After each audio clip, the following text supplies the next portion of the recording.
1200022 kelas A, Prodi S1 Farmasi, Fakultas Farmasi, Universitas Megarizky Makassar. Baiklah, di sini saya akan memaparkan sedikit mengenai farmaseutika dasar.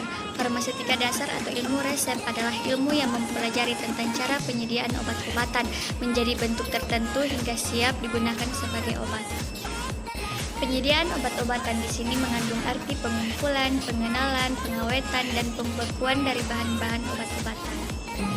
Baiklah, selanjutnya saya akan membahas sub pokok dari pembahasan, yaitu pulvis dan pulveres.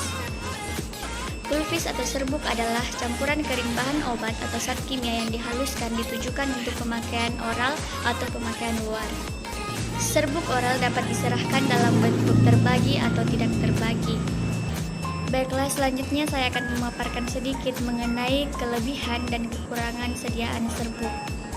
Kelebihannya yaitu yang pertama, dokter lebih leluasa untuk memilih dosis yang sesuai dengan keadaan si penderita.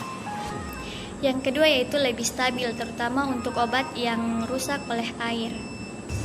Dan yang terakhir yaitu cocok digunakan untuk anak-anak maupun orang dewasa yang sukar menelan tablet ataupun kapsul.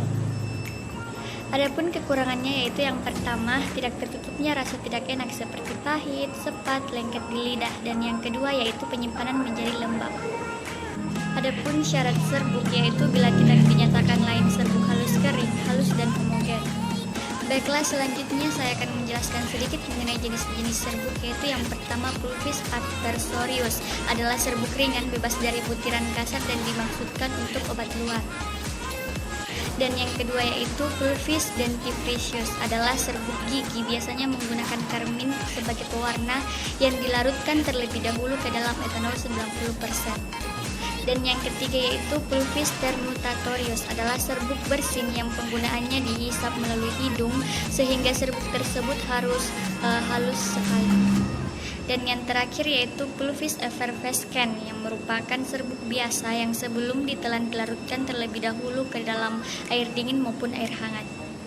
Adapun cara pencampuran serbuk yaitu dalam mencampur serbuk hendaklah dilakukan secara cermat dan berhati-hati agar tidak ada bagian yang menempel di dinding mortir, terutama untuk serbuk yang berkhasiat keras dan dalam jumlah yang sedikit. Baiklah, selanjutnya saya akan menjelaskan sedikit mengenai serbuk dengan bahan setengah padat, serbuk dengan bahan cair, dan juga serbuk dengan tablet dan kapsul. Yang pertama saya akan menjelaskan sedikit mengenai serbuk dengan bahan setengah padat, biasanya terdapat dalam bentuk tabur, contohnya adepslanae, parafin padat, vaselin kuning maupun vaselin putih.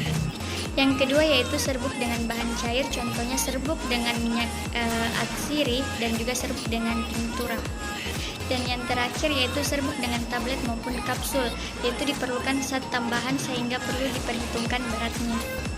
Baiklah, selanjutnya saya akan menjelaskan sedikit mengenai cara pengemasan serbuk. Yang secara umum serbuk dibungkus dan diedarkan dalam dua macam kemasan, yaitu kemasan untuk serbuk terbagi dan juga kemasan serbuk tak terbagi. Pada umumnya serbuk terbagi terbungkus dengan kertas perkamen atau dapat juga dengan kertas selofan untuk melindungi serbuk dari pengaruh lingkungan. Kemasan untuk serbuk tak terbagi ada dua, yaitu untuk pemakaian luar dan juga untuk pemakaian dalam. Untuk pemakaian luar, serbuk tak terbagi umumnya dikemas dalam wadah kaleng yang berlubang-lubang atau sejenis ayakan untuk memudahkan penggunaan pada kulit.